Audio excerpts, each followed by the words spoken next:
from a low life, but now people call me the king, tearing it up with every lyric that I bring to the table. Because I'm willing and able, I'm in more homes than Comcast cable.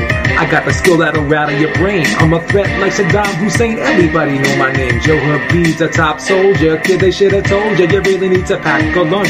My words hit hard just like a Tyson punch, so give me a chance, I bet you I can make you dance. Show me your girl, I bet you I get in her pants. I'm breaking egos and money is what I'm stacking. Joe Habib on the mic, you know I'm down for action.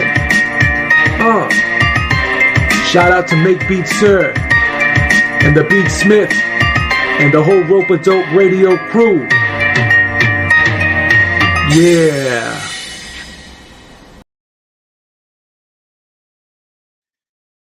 All right, good morning, everybody. What's going on? I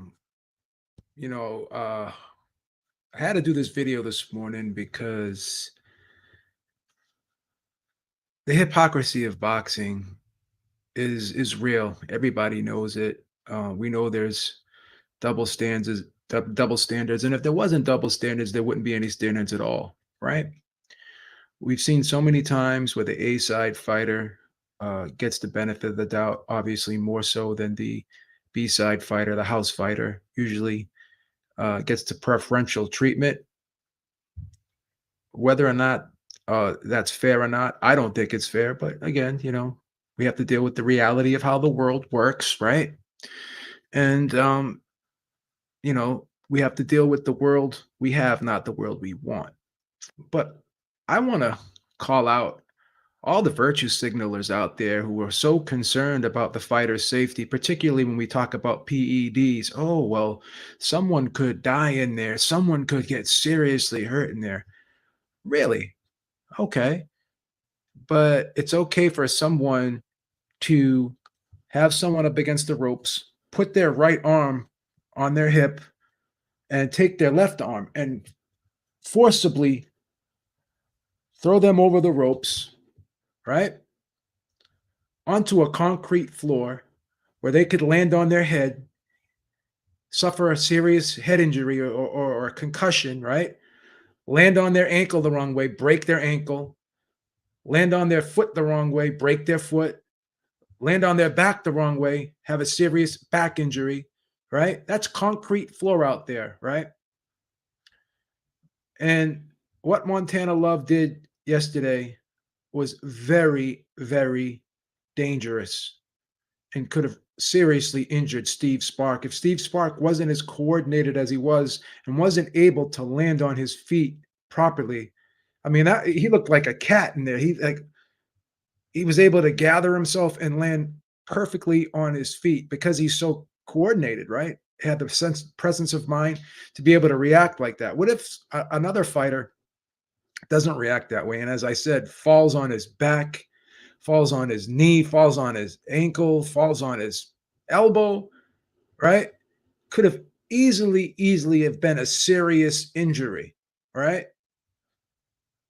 And at the very least, the injury could have put Steve Spark out of boxing for a year or so if the injury was bad enough. Tore an ACL, could have done anything. But luckily he landed on his feet. I mean, let's be honest. Let's take a look at the whole situation. If you want to be objective, right? If you want to be objective and you want to be clear on the whole thing, and again, I picked Montana Love to win the fight. I thought he would win the fight. Clearly, I didn't think the fight would be, extremely difficult, but obviously I was wrong, right? But we have to be objective here, and even the announcers. When you have an announcer say, "Oh, I could see both sides of it," right? And the house fighter is, showcased on the network. When you have the announcers watching the replay, going back and saying, "I could see both sides of it," what they really mean. You know that the disqualification was warranted, and I love what the referee said. I love what the referee said to Montana Love's trainer. Oh, so would you have complained if your fighter was thrown over the ropes and I disqualified Steve Spark? What would you have done in that situation? Right? So, without a shadow of a doubt, in my opinion, and again, I stress my opinion. You guys could argue it either way you want. You don't have to agree with me. My opinions aren't etched in stone. They don't matter much to the general public. But in my opinion, Montana Love clearly threw, pushed over, forcibly um, propelled Steve Spark out of that ring, right? Without a shadow of a doubt, that's what I believe. I believe with 100% certainty, in my opinion, after watching that replay several times, that that was intentional, right? He was getting frustrated, right? He was getting uncomfortable. I had him losing the fight. I had him losing the fight 3 rounds to 2, and I could see the momentum slipping away, right? And after after the accidental headbutt, because once again, you have a southpaw in there with an orthodox. Of course, they're going to clash heads, right? Of course, they're going to clash heads. That's evident, right? It wasn't intentional. That was incidental contact. And then you see, right? You see the little cut, or excuse me, that you see the little cut on the side of the eye of Montana Love, and then he called for the referee to take a look at it, right? Called for the referee to take a look at it, and it was clearly on the side of his face. The blood was not going in his eye, and immediately he tells the referee, "I can't see." And, excuse me, not the referee, the doctor. So he tells the doctor immediately he can't see. The doctor looks at it, and he goes, "Well, I'm going to send you back out there and see how you do," because the doctor didn't even believe that that was a serious cut.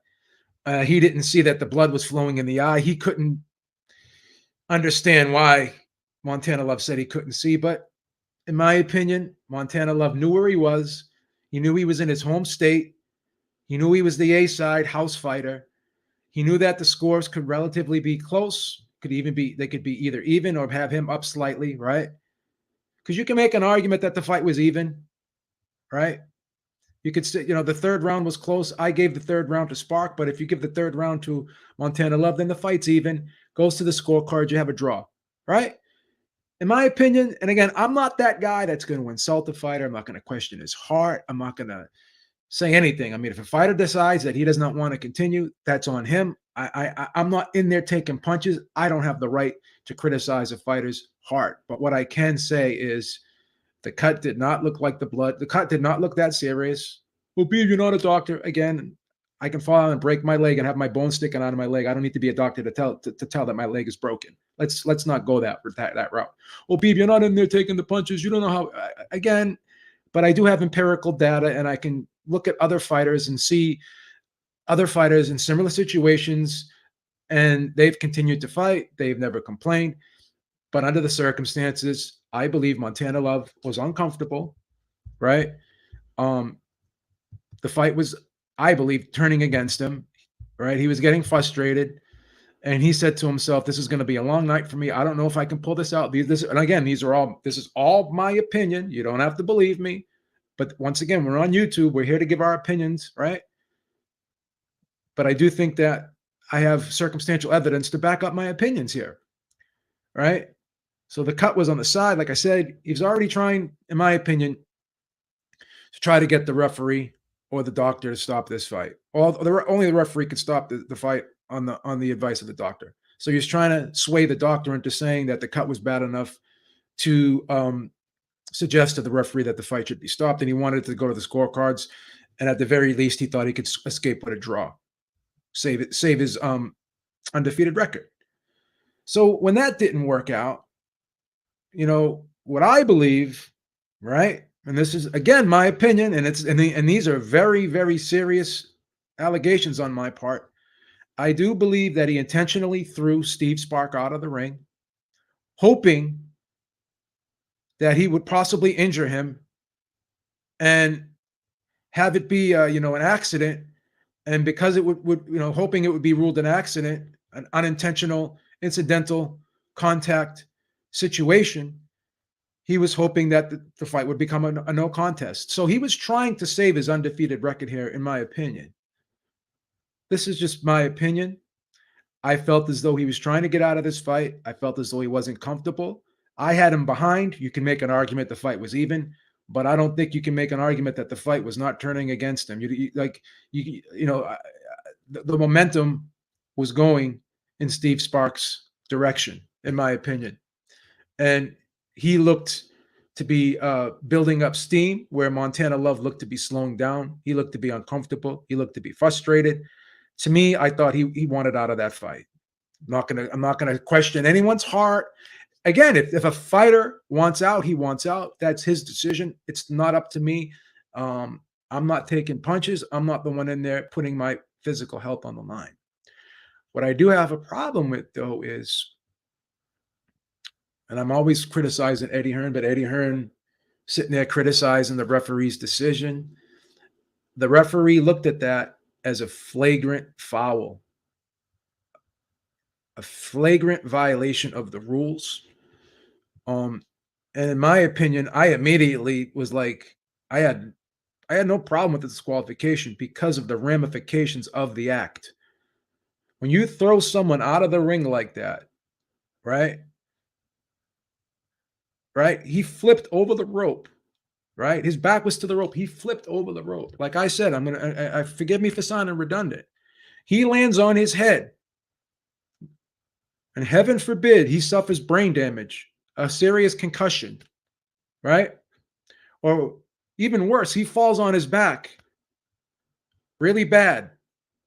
What if there's something, he falls on a monitor or a table the wrong way? He could become seriously paralyzed. That was kind of stupid what I just said, seriously paralyzed, because becoming paralyzed is very serious. So strike that last remark. He could have become paralyzed, right? Or at the very least, could have broken an ankle, tore a ligament in an ankle, blew out a knee, blew out an ACL, tore a meniscus, could have fallen on his shoulder, tore a rotator. Like he could have seriously been injured. Could have seriously been injured. Because once again, that is concrete out there.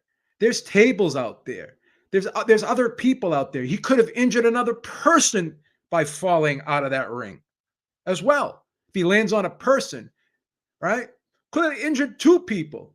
What if he falls out of the ring and inadvertently he's trying to brace himself and he ends up elbowing another person in the nose and breaks that person's nose, elbows him in the eye, tears a retina. I mean, these are all crazy scenarios that are possible.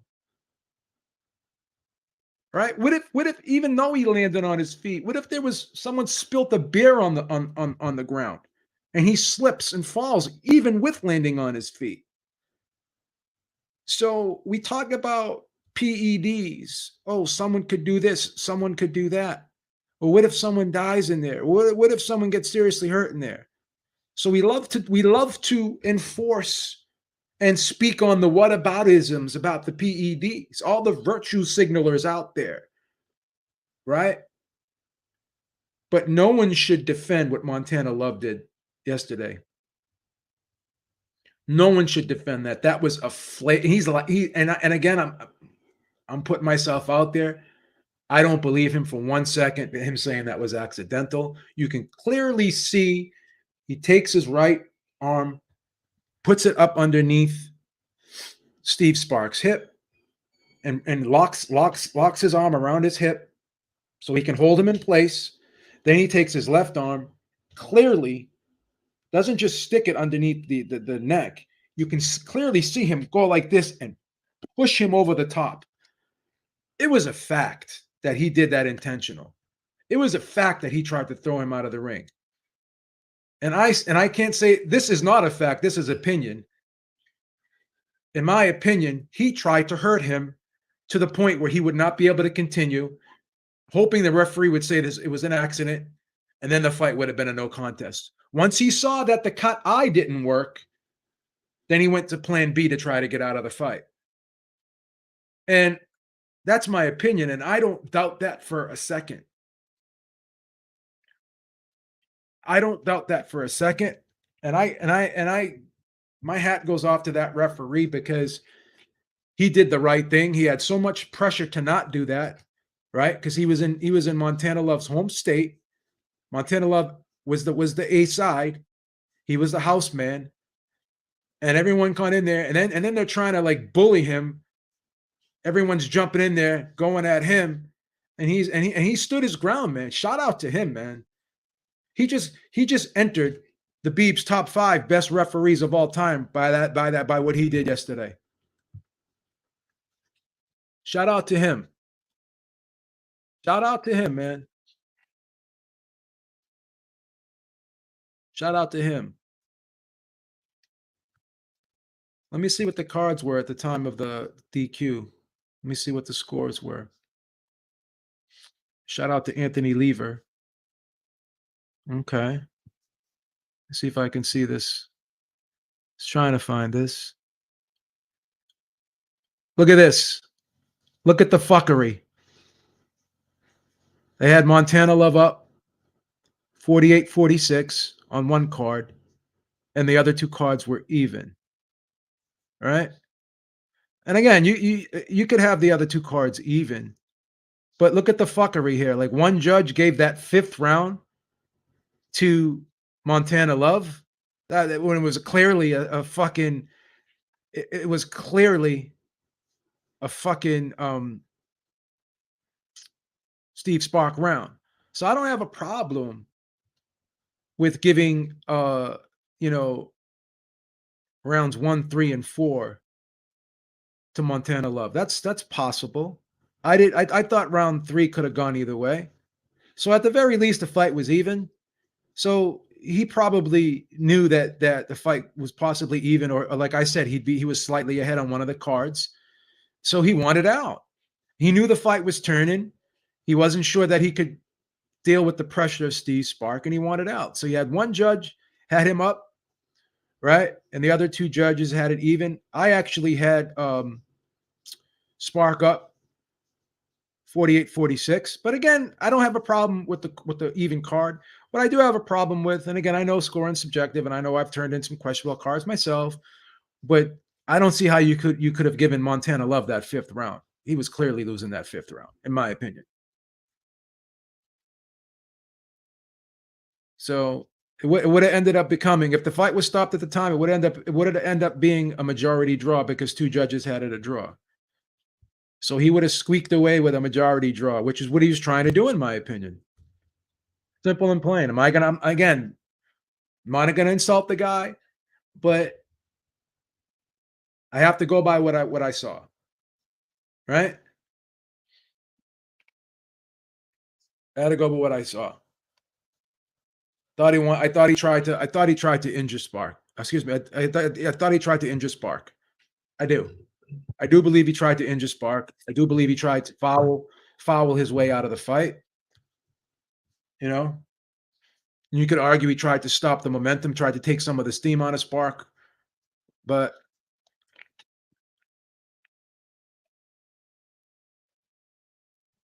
I think he was trying to hurt him. You don't throw someone over the ropes like that onto a concrete floor and not know that you could potentially hurt that person or injure that person. It was embarrassing, in my opinion. It was a poor showing. I'm going to be honest. I just thought it. I thought. I will say this. I do think Montana Love showed a lack of character yesterday.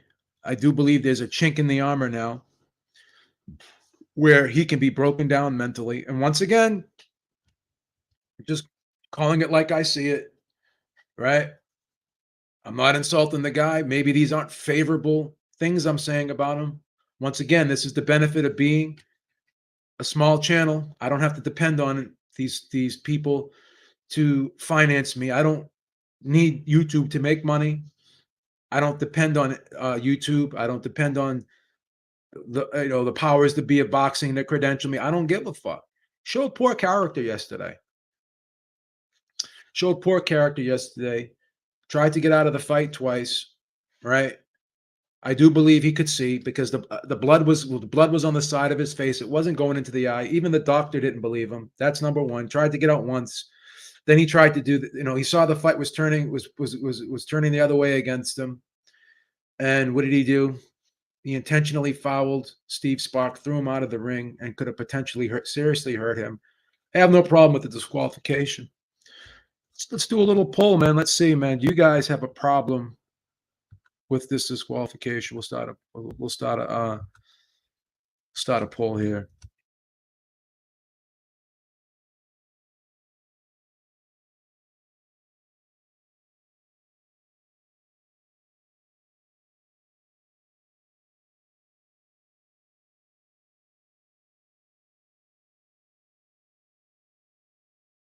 Yeah, I mean, I have to be honest with you guys. I think he showed very poor character.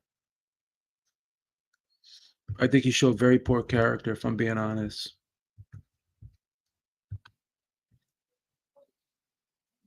Now they're saying that they're gonna we'll know in a couple weeks whether or not this fight gets turned to a no contest or not. But I don't think it should. I don't think the commission should overturn the referee's decision here. I really don't. And then you could sit there and say, "Well, why wasn't there a warning?" It's all on the referee's discretion. To me, that act was so egregious that he deserved to be disqualified. And I would even go one further, and I would fine him. I would take some of his purse away. That's how bad and egregious that act was. On a lighter note, am I buying the Floyd versus Deji fight? Well, it's Sunday. I got nothing to do. How much does the pay-per-view cost? I think it's like $40. There's a decent undercard on there. See how sick I am? I'm trying to justify buying this pay-per-view that's really not justifiable to buy. So how much is this pay-per-view? It's only $15. It's only $15. It starts at 1 o'clock. I could watch it while I'm doing my treadmill work, my cardio. Am I gonna buy this pay-per-view?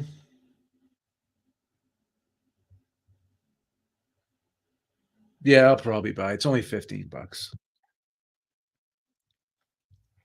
It's only $15. I'll buy it. I don't have a problem with it. I'll probably buy it.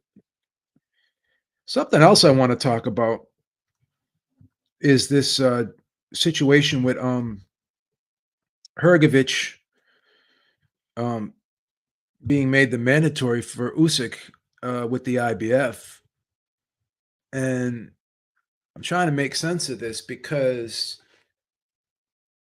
is the IBF stupid? I mean, why would they enforce this mandatory when they can be part of an undisputed fight and probably get a much bigger chunk of change with the sanctioning fee if Fury fights Usyk as opposed to if Usyk fights Hergovic? Why would you not want to get a bigger sanctioning fee? Why would you and even if you're team Hergovic, why would you not be advised to say, okay, I'll step aside and I'll get some step aside money, right? I'll get paid to not fight and guarantee me a shot at the winner and not only fight for 3 belts, but fight for all 4. Then you have an opportunity to make more money against the winner of Fury versus Usyk, right? And then you get a shot at the undisputed title, not just the unified title. So you get paid twice to fight once. Why would you not take that opportunity? If you're advising Hergovic, why would you not float that out there? And again, this is just based off of the IBF. Like Hearn floated this information out there. Just because Hergovic was made the mandatory, the IBF still has to order the fight. So we don't know if the IBF is going to order the fight immediately or if they're going to wait. We don't know what Bob Arum and Top Rank and Frank Warren and Queensberry, We don't know if they've had any communication with the IBF. We don't know. Well, I mean, they probably could not have any communication with the IBF. Excuse me for saying that. Strike that last remark. We don't know if Usyk's people have had any dialogue or conversations with the IBF to try to file for an exception, because Usyk's the one that has to file for the exception, not Fury, obviously. So I correct myself there. So we don't know if Usyk has, because Usyk is not with Matchroom, right? He's with the um what's that promoter's name? I forget the promoter's name. I think, is he with the World of Boxing or something like that? I think he's with the World of Boxing. I'm trying to remember who he's with.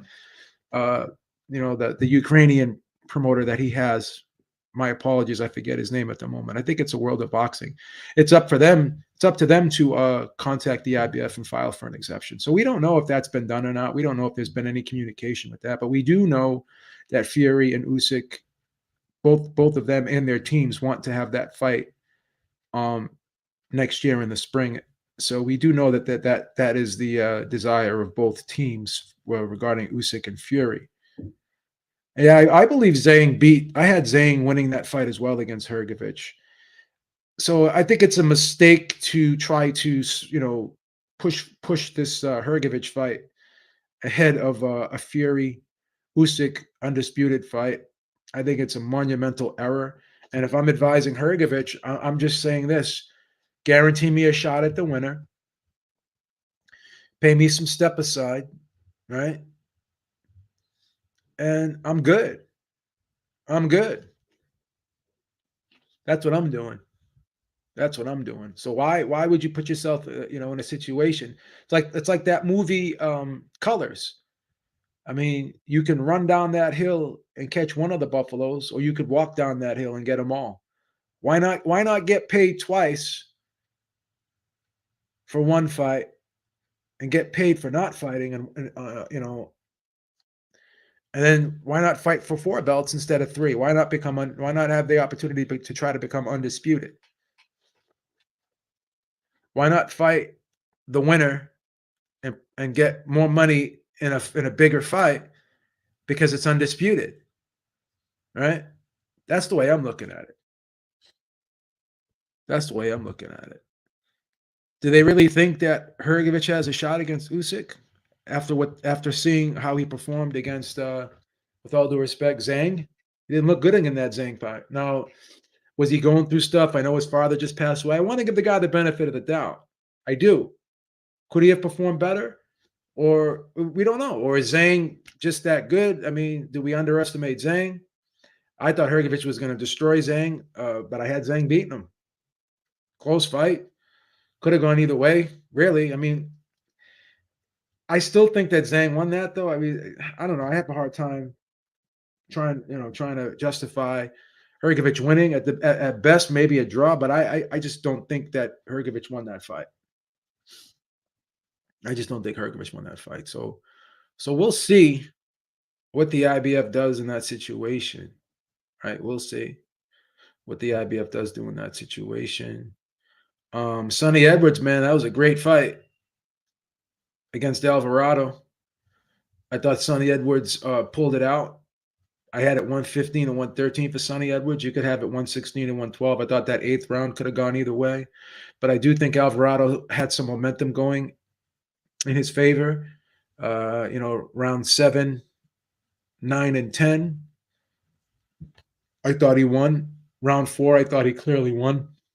So it could have been a 115 and 113, 116 and 112. I think the judges were spot on. I think they had it right.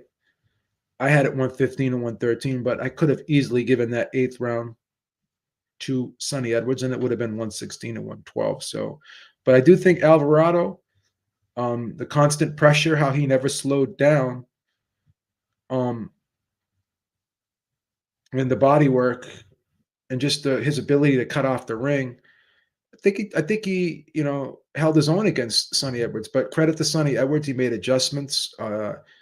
He got his second win in rounds 11 and 12. I thought he pulled out rounds 11 and 12. And I'm impressed that he dug down deep and pulled out the victory because that fight was in the balance going into the 11th and 12th round, right? It was in the balance. Does this give us an indication of how a potential fight would go with him and Bam Bam Rodriguez? I don't know, man. I think Bam Rodriguez will beat Sonny Edwards, but Sonny Edwards, I think, is a very well-rounded, crafty fighter. He's a slick southpaw. Um, I think he's got a lot of heart. I think he's got a great pair of legs. I think he's got phenomenal reflexes and upper body movement. It was a very entertaining fight. Shout out to D Style. He thought that Alvarado could win the fight. He actually picked Alvarado to win the fight. And he was probably one of the only people that said this was like a 50-50 fight. This was a close fight. I think Edwards was like a 3-1, 3-1, 4-1 favorite. So he wasn't an overwhelming favorite, but he was still clearly favored in the fight.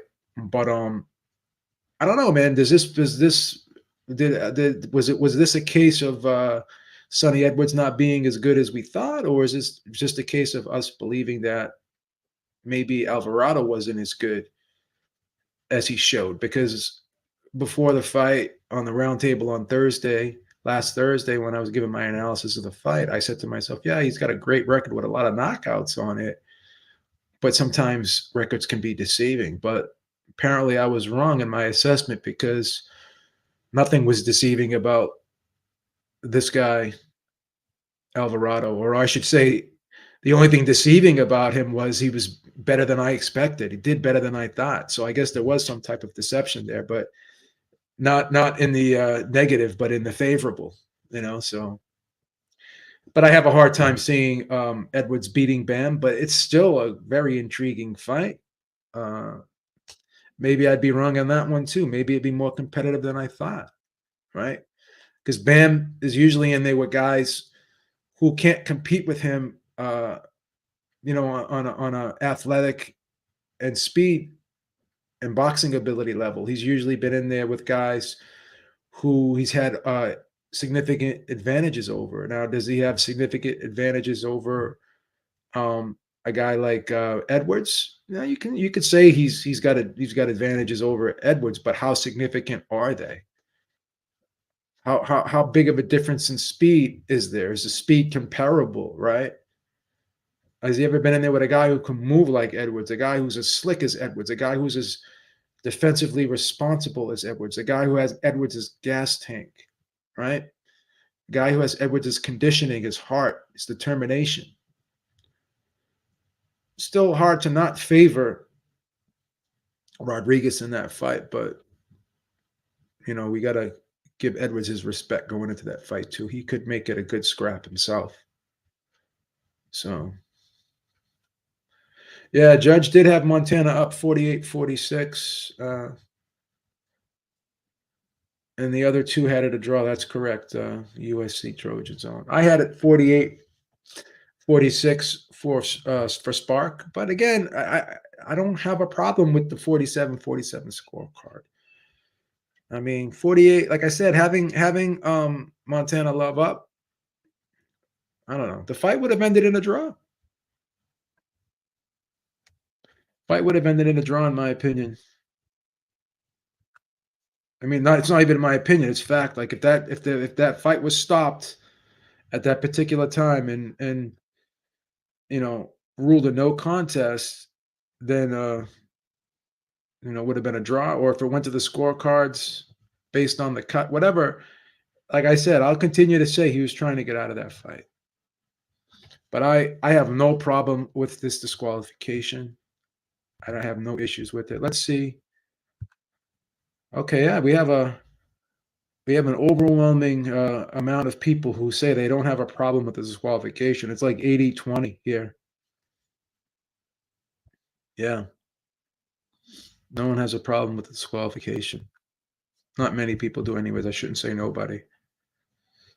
But yeah. Yeah. So we'll see what happens. I'm curious to see, how many people actually buy this pay-per-view on DAZN because it's such a. When have we ever seen Mayweather fight on pay-per-view and have his pay-per-view only be $15. Like they're charging less, at least with the KSI pay-per-view, they were charging like $40 for that. But this like charging $15, man. This is crazy. $14.99, man. $14.99 for this pay-per-view.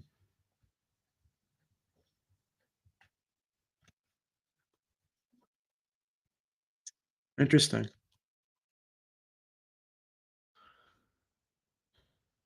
Interesting.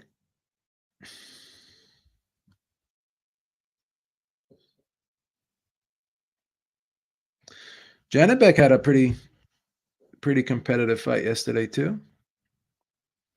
Two judges had it 8-4. One judge had it 8-2. Excuse me. One judge had it 10-2, and two judges had it 8-4. So, yeah,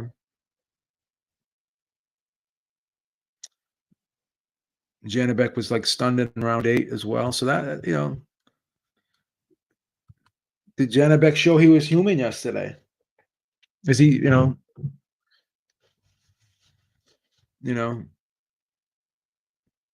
now will people look at this fight and say to themselves, maybe Janibek isn't too much risk for too little reward. Bentley came to fight. Bentley came to fight.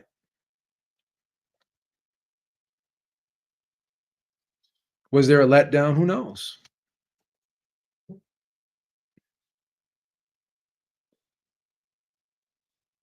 Maybe he was looking for that one punch. Fighter McGirt said he was looking for that one punch. So we'll see.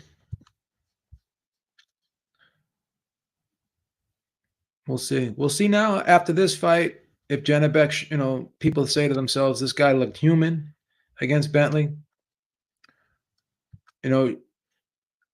Is Demetrius Andrade looking back at this and saying to himself, Jesus, I should have probably fought this guy. Right? So who knows, man? Still won the fight, but it was more competitive than we thought. But that doesn't, it is what it is. You can't have you can't have stellar performances night in and night out. Maybe it was an off night. Maybe Bentley was better than we thought. Like, again, there's just so many variables here. There's still more questions to be asked about Janibek, but we've seen Golovkin have some close calls, with Jacobs, Derevyanchenko, he's looked human in some of his other fights as well. So let's see how Janibek does in his next fight. Let's see if he learned anything off of this fight. He's still relatively young in his pro career anyways, regardless of how much of an amateur background the guy's had. So we'll see what he does in his next fight. But let's take a look at this poll and see what you guys think. Yeah, it's like 80-20 right now. Only 20 people voted, but 80% of the people do not have a problem with the disqualification. Shout out to you guys. Shout out to you guys. All right, guys, I think that's about it, man. Not much to really talk about this week. I was hoping I can get some people to jump on, get their opinions on the weekend. But it is what it is. Make sure you come back and check us out, 6 p.m. Eastern time with the Ringside Reporter podcast with myself and Eric Lorda. We will be back later today. Thank you all for joining in the chat. And until next time, Biba is out. And I will talk to you all soon. Have a great day. Stay safe. And thank you all for the support. Peace out, everybody.